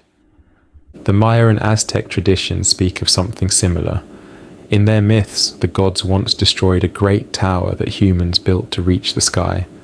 In Africa, stories tell of people who once spoke the same language until a catastrophe scattered their tongues. Even in Asia, myths describe a time when humanity was united before being broken apart by divine decree. How could so many cultures invent the same story unless they were remembering a real event? Perhaps the tower was more than stone. Perhaps it was knowledge itself, humanity's attempt to reclaim what had been taken, to build a gateway not only upward but inward, unlocking powers long forbidden. If so, the scattering of tongues was more than a punishment. It was a deliberate erasure, a rewriting of memory, a way to ensure we could never again unite to uncover what was lost. The ruins of ancient ziggurats, pyramids, and stepped monuments across the world suggest the shadow of such a project. Why do so many early cultures build upward? Why do their structures mirror mountains, stairways, and paths to the heavens? Were they all remembering the tower, imitating a structure that once stood as the symbol of humanity's unity? What is most haunting is the silence that follows. After the tower, humanity is fractured. Languages multiply. Civilizations rise in isolation, each holding fragments of the same story but unable to speak to one another. The division was not only linguistic, it was spiritual. A single people with a single memory became many peoples with broken myths, each preserving only shards of what was once whole. The Tower of Division may not have been destroyed entirely. Perhaps its stones lie buried, its foundations hidden beneath sands yet to be uncovered. Or perhaps it survives in the stories themselves, fragments of memory scattered like the people it once united. Either way, its echo remains. Humanity was once one, we built together, and something, whether divine or deliberate, tore us apart. The division was meant to silence us, but the myths refused to be silenced. They remind us that once, long ago, we reached higher than we were allowed, and perhaps one day we will again. Again and again, humanity's story seems to begin, rise to brilliance, and then collapse into silence. Civilizations appear fully formed, only to vanish, leaving behind scattered ruins and myths of destruction. What explains this rhythm of rise and fall? Myths across the world give the same answer: cataclysms. Great disasters, sudden and overwhelming, that reset humanity. Floods, fires, earthquakes, storms of unimaginable fury. Science too has uncovered traces of these calamities, buried in ice cores and sediment, confirming that the world has ended not once but many times. These are the ancient cataclysms, the hidden resets of human history. The most famous of these is the flood. Nearly every culture remembers a deluge that drowned the world, sparing only a few survivors who carried knowledge into the next age. In Mesopotamia, the Epic of Gilgamesh tells of Utnapishtim, who built a great boat to withstand the god's judgment. The Hebrews remembered Noah, the Greeks told of Deucalion. In India, Manu survived by building an ark with the guidance of a god in the form of a fish. The Polynesians remembered islands swallowed by waves. Were these merely stories? Or were they collective memories of a flood that truly reshaped the earth? Science suggests the latter. Around 12,000 years ago, at the end of the last ice age, the Younger Dryas event struck. Temperatures plummeted, ice sheets collapsed, sea levels rose more than 400 feet, drowning coastlines and swallowing vast tracts of land. Whole continents shrank. If civilizations existed before this event, their cities now lie beneath the oceans, erased but not forgotten. The flood myths told everywhere may be the memory of this global disaster, but water was not the only destroyer. Fire also plays its part in myth. The Aztecs remembered earlier ages ended in flames, the sky itself burning. The Greeks told of Phaethon, who drove the chariot of the sun too close, scorching the earth before being struck down. Even Norse mythology describes fire consuming the world in Ragnarok. Modern science hints at comet impacts and solar storms that could indeed rain fire upon the earth, wiping out life in terrifying waves. Earthquakes and shifting lands also haunt the record. Plato's tale of Atlantis describes an island swallowed by the sea in a single day and night. Myths of Lemuria and Mu tell of continents torn apart by quakes and volcanoes. In the Pacific, Polynesian traditions remember islands splitting, sinking, and vanishing forever. These stories seem exaggerated until we remember how fragile the crust of the earth is and how sudden tectonic shifts can obliterate whole regions. Even the skies themselves may have turned against us. Myths of falling stars, of great stones from heaven, repeat across the world.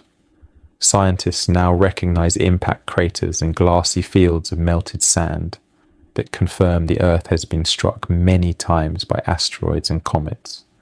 Each impact would have unleashed devastation, shockwaves, tsunamis, firestorms, resetting life itself. Humanity may have risen before, only to be reduced to survivors clinging to fragments of memory. What is most telling is that after each cataclysm, civilizations begin again, not with primitive fumbling, but with sudden brilliance. Survivors rebuild quickly, carrying fragments of the old world into the new. Knowledge reappears, myths preserve warnings, and monuments are constructed as though to endure the next disaster. The cycle of rise, fall, and rise again is not an accident. It is the pattern of a species repeatedly reset. The ancient cataclysms explain why history feels both young and impossibly old. They explain why monuments appear fully formed, why myths echo truths, why humanity seems to have amnesia. We are not the first version of ourselves. We are the survivors of countless endings, carrying shards of memory into each new dawn. The disasters were meant to erase us, but the echoes remain, in stone, in story, in scars upon the earth. And those echoes remind us that the past is far older and far more fragile than we are allowed to know. Language is one of humanity's greatest mysteries.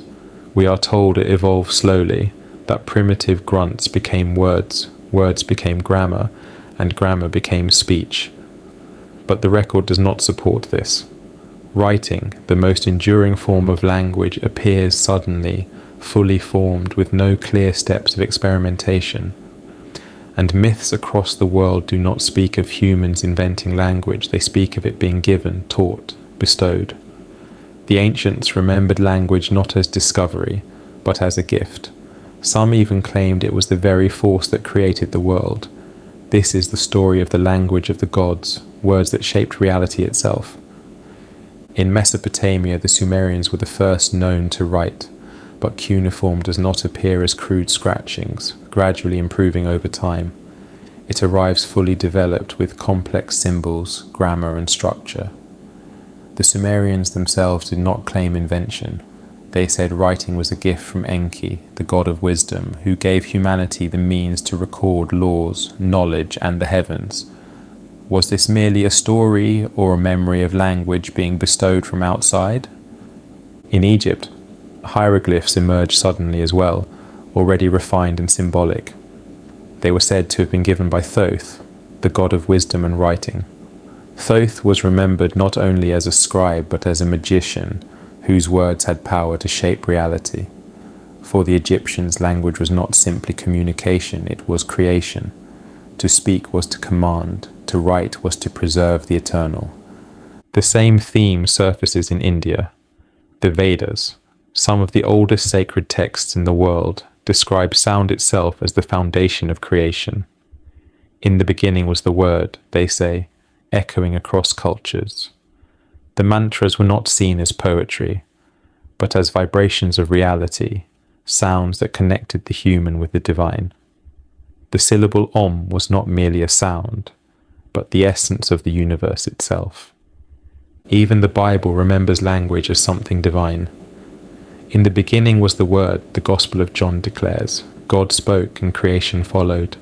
Light, sky, earth, and life all came into being through command. Language in this telling was not a tool, it was the very mechanism of creation. The story of Babel, too, speaks of language as a force so powerful it had to be broken, divided, scattered, lest humanity unite once more in dangerous knowledge. In the Americas, the Maya preserved the same memory. Their sacred text, the Popol Vuh, describes how the gods spoke the world into existence. Mountains rose, rivers flowed, and life began through words. The ability to name was power. To speak was to command reality. Even today, the remnants of this belief linger. Spells, prayers, incantations. Language has always been seen as more than communication. Words are believed to heal, to curse, to change the course of fate. Why would humanity, across cultures, assign such power to language unless it carried a memory of its original divine use?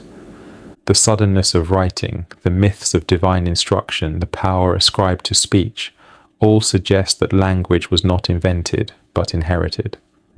Perhaps the gods, the teachers, the watchers, gave us words to connect, to build, to remember. Perhaps language itself is the surviving fragment of a technology we no longer understand, a vibration of creation disguised as speech. The language of the gods still lingers. In chants, in sacred texts, in the rhythm of poetry and song, we feel its echo. It is not only communication, it is memory. A reminder that once, long ago, words themselves shaped the world, and that in speaking we may still touch the forgotten power that made us who we are. Atlantis, a name that carries both wonder and dismissal. To most, it is nothing more than a legend, a story told by Plato as a parable about pride and downfall. Yet for centuries, explorers, scholars, and mystics have been haunted by the possibility that Atlantis was not just a story, but a memory. A fragment of history so dangerous it had to be buried beneath myth, and while the island itself remains hidden, shards of its existence seem to shine through ruins, maps, and myths scattered across the world. These are the clues of a parent civilization, echoes of Atlantis. Plato described Atlantis as a vast empire beyond the Pillars of Hercules, flourishing with wealth, knowledge, and power. Its cities were built in concentric rings of land and water, its temples covered in precious metals. But pride corrupted them, and in a single day and night of catastrophe Atlantis sank into the sea. Scholars dismiss it as allegory. Yet why would Plato invent such detailed descriptions? The size of the island, the nature of its harbours, the scale of its army, if not drawn from some older account. He claimed the story came from Solon, an Athenian statesman who heard it from Egyptian priests. Perhaps Plato was not creating fiction. Perhaps he was preserving memory. Clues surface in unexpected places. Ancient maps like the Piri Reis chart depict coastlines of Antarctica without ice, suggesting knowledge of lands long hidden. How could map makers of the Middle Ages know what only satellites have revealed in our time? Unless they were copying far older maps, records from a civilization that charted the globe before history began. Could these maps be fragments of Atlantis' legacy carried forward after its fall?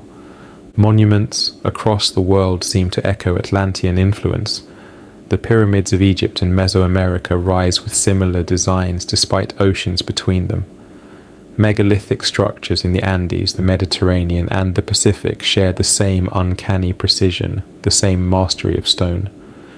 Were these independent inventions, or the fingerprints of a parent civilization that spread its knowledge before being erased? Atlantis may not have been alone, but part of a network, a golden age remembered in shards across continents. Even myth preserves fragments. The Aztecs spoke of Aztlan, a homeland across the sea from which their ancestors came. The Celts told of Tir na Nog, a land of eternal youth lost beneath the waves. In India, the Tamil texts describe Kumari Kandam, a sunken southern continent. Though separated by oceans, each culture insists its people came from a land now drowned. Are these not all echoes of the same story? Geology too whispers its evidence. At the end of the last ice age, sea levels rose dramatically, swallowing vast stretches of coastline. Entire continents shrank. If Atlantis existed, its ruins may now lie hundreds of feet beneath the ocean. Sites like Yonaguni in Japan, with its submerged terraces and steps, or the ruins off the coast of India, suggest that great cities did indeed drown. We call them anomalies, but perhaps they are shards of the same lost world. Atlantis may never be found in its entirety. Perhaps it was not a single island, but a network of cultures sharing knowledge across oceans. Perhaps it was not called Atlantis at all, but survives in memory under many names. What matters is not the word, but the pattern, the sudden appearance of advanced civilizations, their equally sudden destruction, and the persistence of their memory despite deliberate erasure. The shards of Atlantis remain with us, in maps that should not exist, in monuments that defy explanation, in myths that refuse to die. They remind us that our history is not the first chapter, but one of many. Atlantis was not simply a story of pride and punishment. It was the memory of a parent civilization, one whose fall reset the world, and whose fragments still whisper to those willing to listen. Throughout the myths of the world there are stories of giants, towering beings whose strength and size set them apart from ordinary men. The Bible speaks of the Nephilim, the mighty ones of old. Greek legends recall the Titans, beings who warred against the Olympian gods. Norse mythology tells of frost giants whose battles shook the heavens. Native American traditions speak of red-haired giants roaming the land before being destroyed. To mainstream history, these are tales, exaggerations, metaphors. Yet again and again, reports surface of bones too large to belong to ordinary humans, of skeletons unearthed only to vanish into silence. Could it be that the giants of myth once truly walked among us? The Book of Enoch describes them as the children of the Watchers, angels who descended to earth and mingled with the daughters of men. Their offspring were massive, powerful, consuming so much that they devoured the resources of the land. Violence and chaos followed, and the flood came to erase them. If this were only myth, why does the story appear in so many cultures? The Greeks told of the Titanomachy, when gods and giants clashed in a battle for control of the world. The Celts spoke of the Fomorians, towering beings who fought against the Tuatha De Danann. Even in Polynesia, there are legends of men so large they shook the earth when they walked. Archaeological whispers fuel the legend. In the 19th and early 20th centuries, newspapers across America reported discoveries of giant skeletons, bones measuring 8, 10, even 12 feet tall. Often these finds were said to be quickly removed, sometimes by institutions like the Smithsonian, and never seen again. Were these fabrications, or were they evidence of a truth too disruptive to be allowed into history? The pattern of discovery, disappearance, and silence is suspiciously consistent. Even the structures left behind suggest beings of unusual size. Megaliths weighing hundreds of tons appear scattered across the globe. Were they moved with forgotten technology, or by hands larger and stronger than our own? Legends often credit giants with such works, as in Ireland, where the Giant's Causeway was said to have been built by a titan. Myths may exaggerate, but perhaps they exaggerate from truth. The Americas hold countless traditions of giants. The Paiute people of Nevada spoke of the Siteka, red-haired giants who were eventually trapped in caves and destroyed. Similar tales appear among the Cherokee and other tribes, describing ancient enemies of massive stature. These are not isolated fables, but widespread memories repeated across the continent. What would it mean if giants truly existed? It would mean the hybrid unions described in myth were not fantasy. It would mean humanity once shared the earth with another kind of being, part human, part something else. Their bones, if truly found, would prove that the official story of our past is incomplete at best, manipulated at worst. The silence around giants is telling. Myths everywhere preserve their memory. Archaeological finds appear, then vanish. Legends insist they once lived, then perished in great floods or battles. Yet mainstream history refuses to consider the possibility. Why? Perhaps because acknowledging giants would unravel the neat timeline we are taught.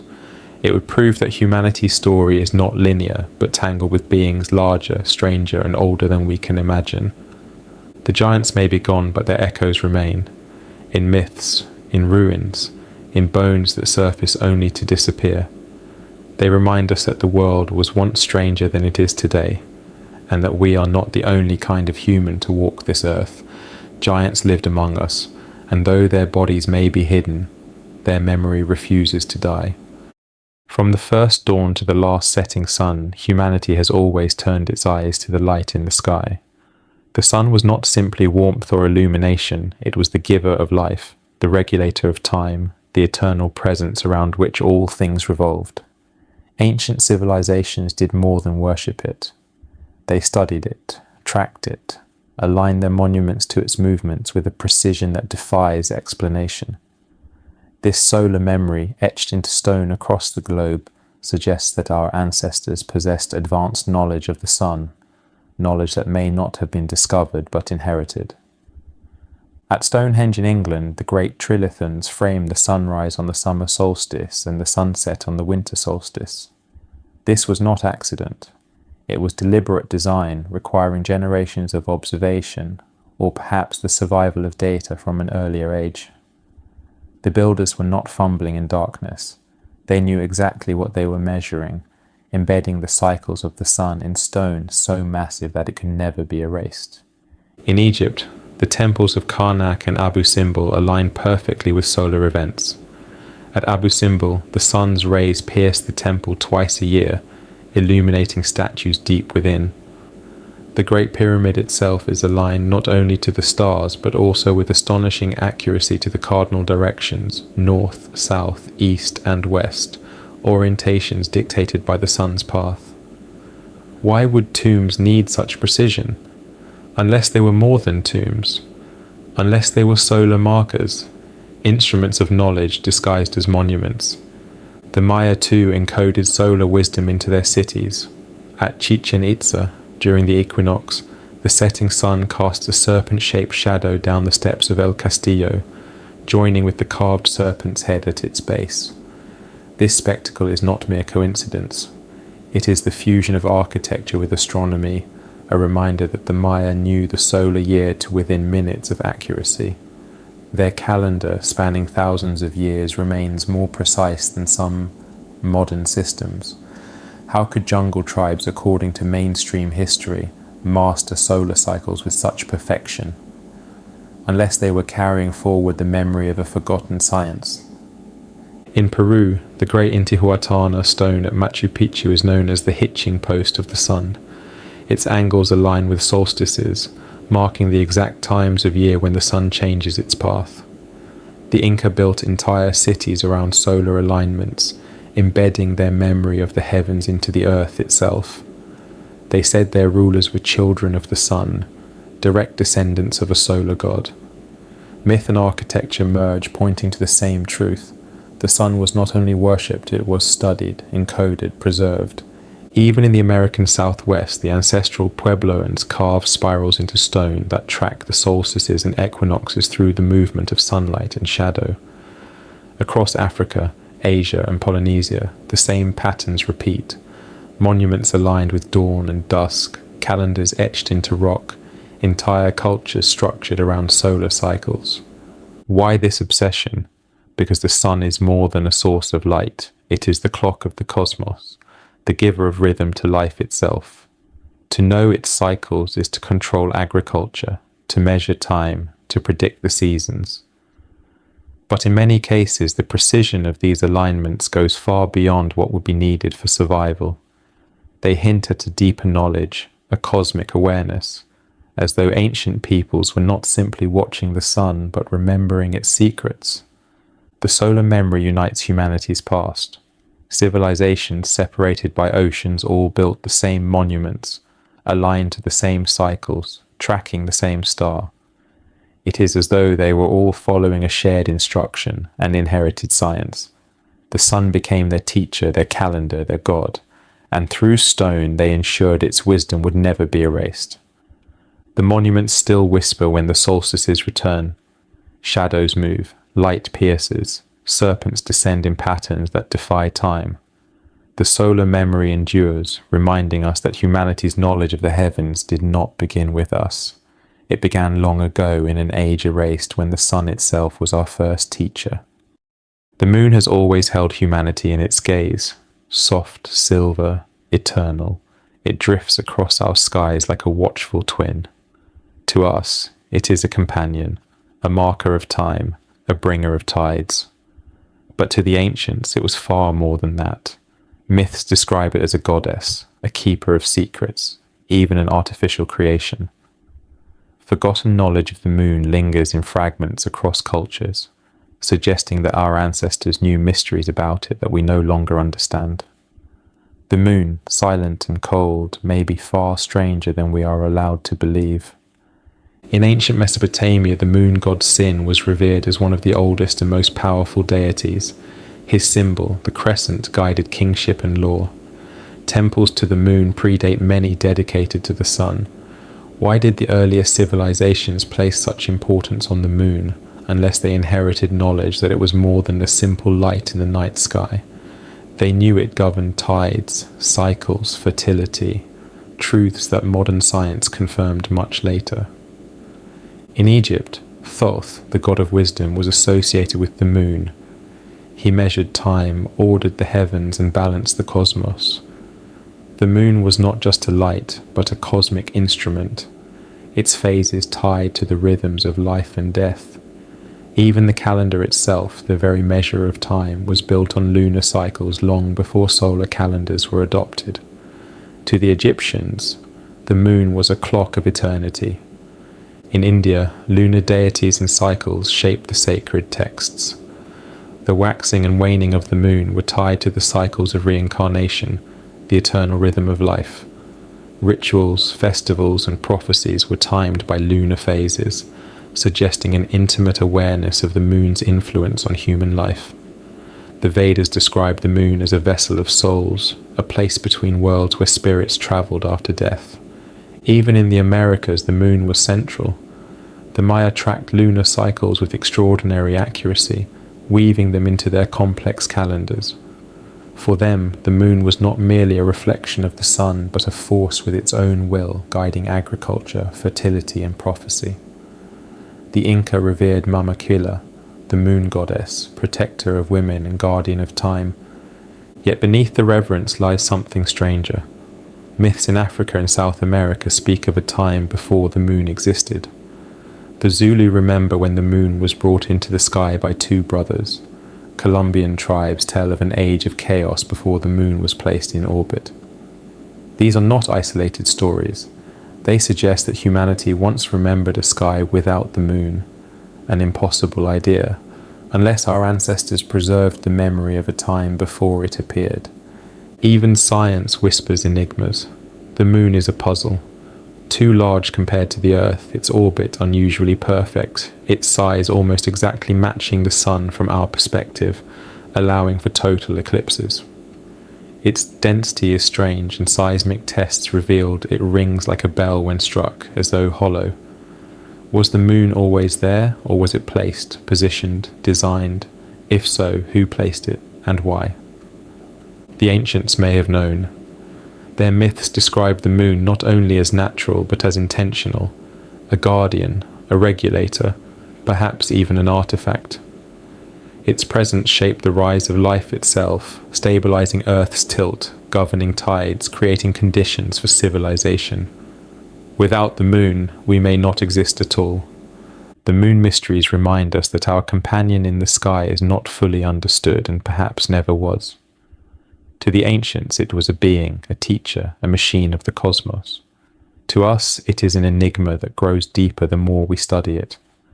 And perhaps one day, when we listen closely to the myths and look harder at the science, we will rediscover what the ancients already knew. The moon is not what it seems. Beneath our feet lies another world, one rarely spoken of, yet whispered about in myth and legend. Across continents, ancient tunnels stretch for miles, connecting temples, cities, and mountains.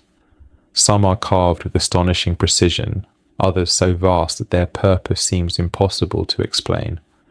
We are told they are mere curiosities, burial chambers, storage spaces, or defensive hideouts.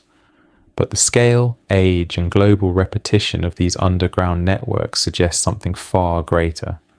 These are the hidden tunnels of the ancient world, a labyrinth beneath the earth, built by hands, and for reasons that history refuses to admit. In Turkey, the underground city of Derinkuyu descends more than 200 feet into the rock, with tunnels, ventilation shafts, wells, and chambers large enough to house tens of thousands of people. It is not a cave, it is a metropolis, carved by design. Entire populations could survive underground, shielded from enemies or catastrophes on the surface. But who built it and why? The Hittites are sometimes credited, but the complexity suggests knowledge far beyond what their era should allow. Derinkuyu is not an anomaly. It is one of hundreds of subterranean cities dotting Cappadocia, connected by miles of tunnels. Why would ancient people devote such effort to living beneath the earth unless they remembered a time when survival required it? In South America, the legends of the Chincanas, vast tunnels said to run beneath Cusco, persist to this day. The Spanish chroniclers wrote of passages connecting the great fortress of Sacsayhuaman to temples miles away, some disappearing into the mountains. Stories tell of explorers who entered these tunnels and never returned, swallowed by a labyrinth designed to hide treasures and secrets. Could these tunnels be remnants of a lost civilization, their entrances sealed but their networks still waiting in silence? Even in Europe, evidence of ancient tunnels appears. Archaeologists have traced what they call the Erdstelle, narrow underground passages running beneath Germany, Austria, and beyond. Some date back thousands of years, their purpose unknown. Too small for living quarters, too extensive to be random, they stretch like veins beneath the land. Were they escape routes, sacred passages, or fragments of a larger forgotten system? In Egypt, beneath the pyramids and temples, tunnels and hidden chambers extend far beyond what tourists see. Some are sealed, their contents undisclosed. Ancient texts speak of archives hidden beneath the Sphinx, vaults of knowledge placed underground to protect them from destruction. Whether myth or truth, the idea recurs everywhere, that the deepest knowledge of humanity was buried in tunnels, safe from the cataclysms that swept the surface world. The Americas too hold whispers. Native traditions speak of ant people who guided survivors of great floods and fires into underground sanctuaries. In Arizona and New Mexico, stories of vast caverns sheltering humanity during times of destruction have persisted for generations. These are not idle tales, but oral histories, passed down as warnings and memories. Why such global consistency? Why tunnels in Turkey, Peru, Egypt, Europe, and America, all described as refuges, as hidden networks, as protectors of knowledge? Perhaps because they were built in response to the same events, cataclysms that forced humanity below the surface, or perhaps because they were designed as more than shelter, as places of initiation, storage, or connection to forces we no longer understand. The silence surrounding them is as mysterious as the tunnels themselves. Many remain unexplored, sealed by authorities, dismissed by scholars. Yet they exist, they endure, whispering of a time when the world above was dangerous, when survival required a hidden world below. The hidden tunnels remind us that history is not only written in the ruins that rise toward the sky, it is also buried deep in the earth in labyrinths carved by forgotten hands. And perhaps, one day, when the earth shakes again or the seas rise, humanity will remember why those tunnels were built, for survival, for secrecy, and for truths too powerful to remain in the light. All across the ancient world, fire was more than survival. It was a bridge between realms, a living presence, a sacred force that carried prayers to the heavens. Civilizations tended flames that never went out, flames so carefully guarded that they burned for centuries. Some still burn today, defying explanation, flickering as if on breath not of this world. These sacred fires were not merely symbolic, they were mysteries, linked to forgotten knowledge of energy, eternity, and divine power. In ancient Persia, the Zoroastrians built fire temples where flames were kept alive by priests day and night. These fires were called Atash Bahram, victorious fires, each one a living embodiment of purity and truth. To let the flame die was unthinkable. It was not simply fire, it was the divine presence on earth. Some temples claim their flames burn without interruption for hundreds of years. Was this ritual discipline, or did the ancients know ways to sustain fire beyond ordinary means? In Greece, the eternal flame of Hestia, goddess of the hearth, burned at the heart of every city. From her fire, all others were lit. In Olympia, an eternal flame was tended that never extinguished, a symbol of the bond between gods and men. Even today, the Olympic flame is lit in memory of this tradition. But why did the ancients treat fire as something sacred, eternal, almost conscious? Unless they remembered that it was once more than heat and light, it was power itself. Rome carried this forward with the Vestal Virgins, priestesses who tended the sacred flame of Vesta. For nearly 1,000 years that fire burned without interruption. The entire empire believed its survival was tied to Rome's fate. To let it die meant disaster, as though the flame itself carried the life of the nation.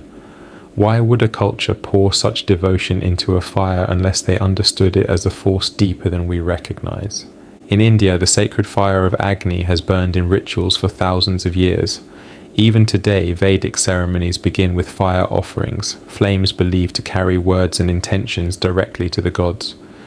In ancient texts, Agni is described not as a symbol but as a messenger, a living conduit between humanity and the divine, and in some temples fires were said to have burned continuously for centuries, watched by generations of priests. Elsewhere, mysterious flames burn with no human hand tending them.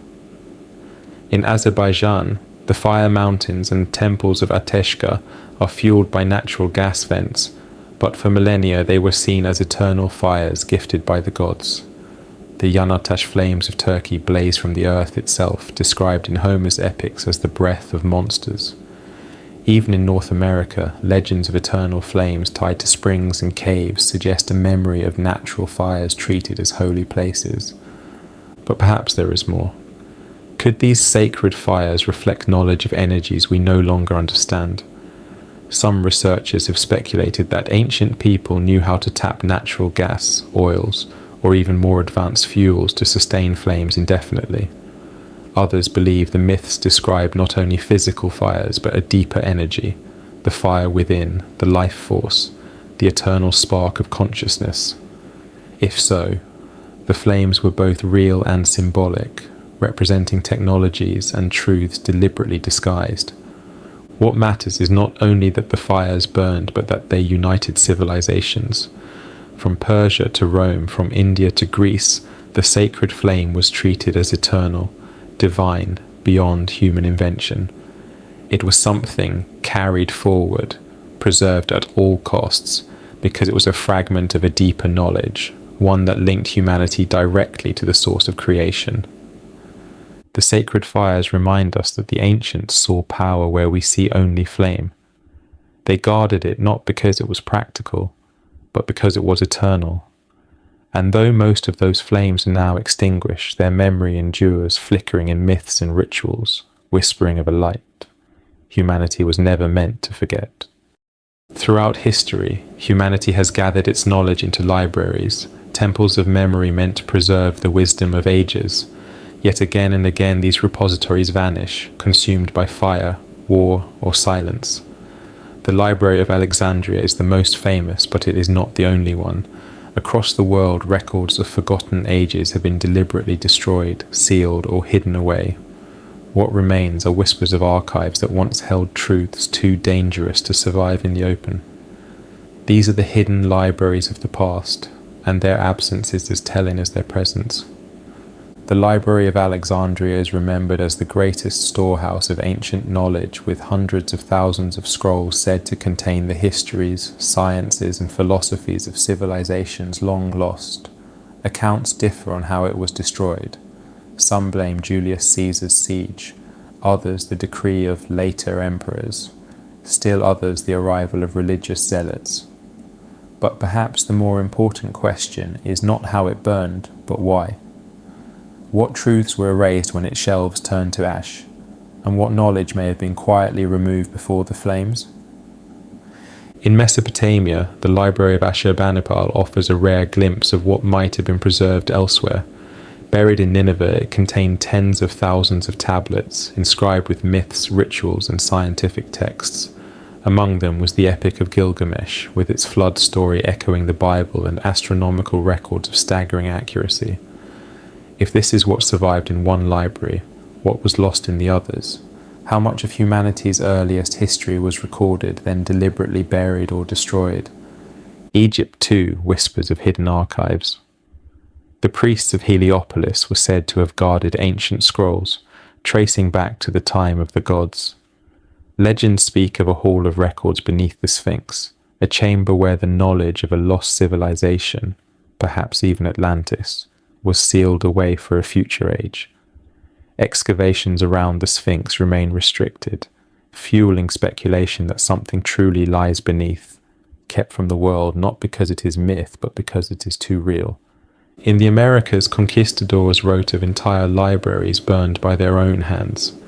The Maya, who preserved their wisdom in codices, saw nearly all of them destroyed by Spanish priests who called them works of the devil.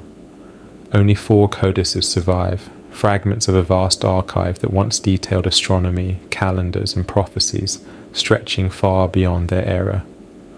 What might we know today if those books had not been fed to flames?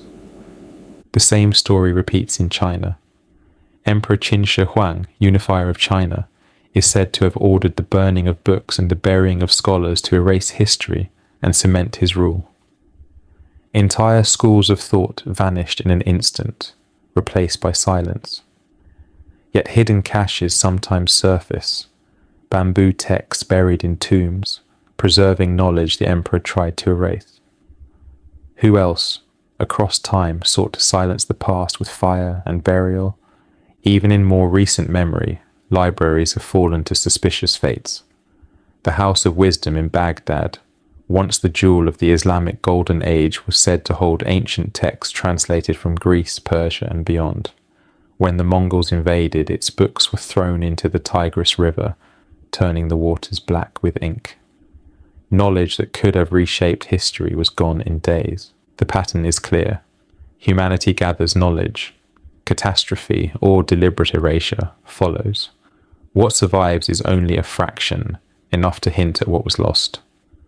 The hidden archives may not all be destroyed. Some may remain sealed beneath desert sands, buried in mountain caves, or locked in vaults we are not allowed to see. Their absence shapes our history as much as their presence once did. The missing libraries remind us that forgetting is rarely an accident. It is an act repeated across ages to ensure that humanity never remembers its true story. And yet, even in silence, their memory lingers, whispering that one day what was lost will be uncovered again. Scattered across the world are objects that should not exist.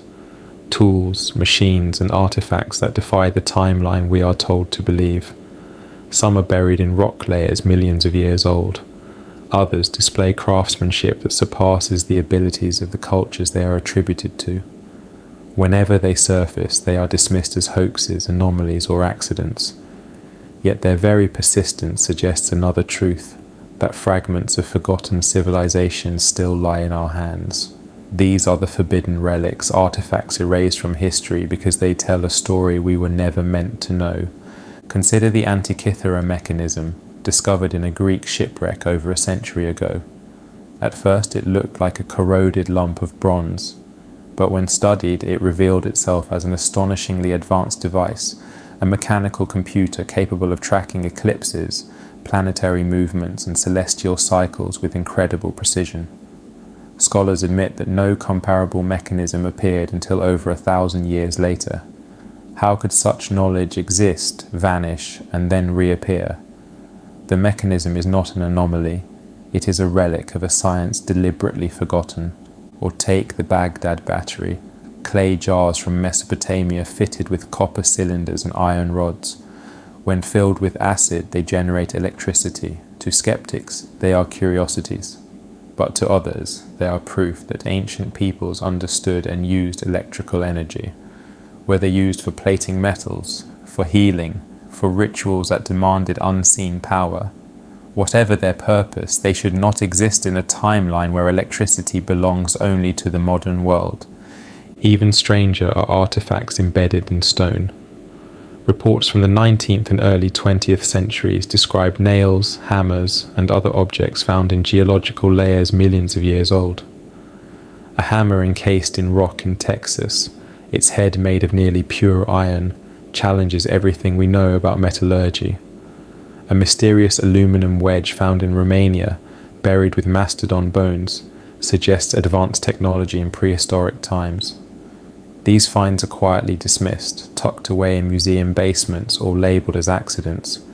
Yet they persist, each one a whisper of civilizations erased so thoroughly that only their tools remain. The crystal skulls of Mesoamerica are another enigma, carved from single blocks of quartz with such precision that even modern tools struggle to replicate them. They are attributed to the Maya or Aztec, yet no records describe their creation, and some appear too perfect to be explained by hand carving. Were they ritual objects, devices of lost science, or relics inherited from an earlier forgotten age? Even maps defy history. The Piri Reis map, drawn in 1513, shows the coastline of Antarctica without ice, something we only confirmed in the 20th century. Its accuracy suggests it was copied from older charts, relics of seafaring civilizations far older than recorded history. Other maps show the Americas long before Columbus, the Arctic in surprising detail, and lands long submerged. These are not accidents. They are memories preserved on parchment. The silence around forbidden relics is as revealing as the relics themselves. They are dismissed because they do not fit. They are anomalies because our timeline cannot contain them. But perhaps the timeline is the problem. Perhaps these artifacts prove that civilization is not a straight line but a cycle. Knowledge rises, is lost in cataclysm, and leaves behind fragments. When those fragments resurface, they look like impossibilities, until we admit that our history is older, stranger, and far more advanced than we are told. The forbidden relics remind us that truth cannot be erased entirely. It lingers in corroded bronze gears, in jars of clay, in maps too accurate to dismiss. Each one is a survivor of a story we are not meant to know, and together they whisper that the past was far richer and far more dangerous than the silence of history allows. Throughout history, kings and dynasties have risen and fallen. Some are remembered in chronicles and monuments, their names carved in stone for eternity, yet others vanish entirely, erased as if they never existed. Ancient records hint at rulers whose reigns stretched for centuries, bloodlines said to descend from gods, beings who were not entirely human. These names once shaped empires, but they have been deliberately cut from the official record. What remains are fragments, lists, myths, and silenced echoes of rulers who did not fit the story. These are the lost bloodlines, the sovereigns erased from memory. The Sumerian king list is one of the strangest texts ever discovered. It describes kings ruling for thousands of years before the Great Flood. 8 kings, reigning not for decades but for centuries, some for nearly 30,000 years. After the flood, lifespans shortened dramatically, yet still stretch impossibly long compared to ordinary human rulers. Scholars dismiss this as exaggeration or myth. But why would scribes record exact numbers, reigns of 36,000 years or 18,600 years, if they meant only to tell stories? The king list reads less like legend and more like a censored genealogy, a record of a bloodline that did not belong to humanity as we know it. Egypt tells a similar tale.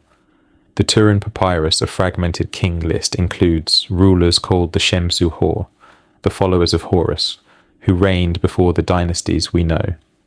Their reigns lasted centuries. Manetho, an Egyptian priest, also wrote of divine rulers who governed Egypt for thousands of years before the pharaohs.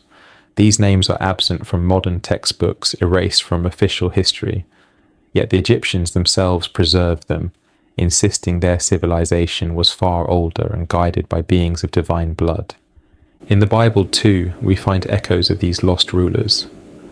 The antediluvian patriarchs, Adam, Seth, Methuselah, are described as living for hundreds of years. Methuselah himself is said to have lived 969 years.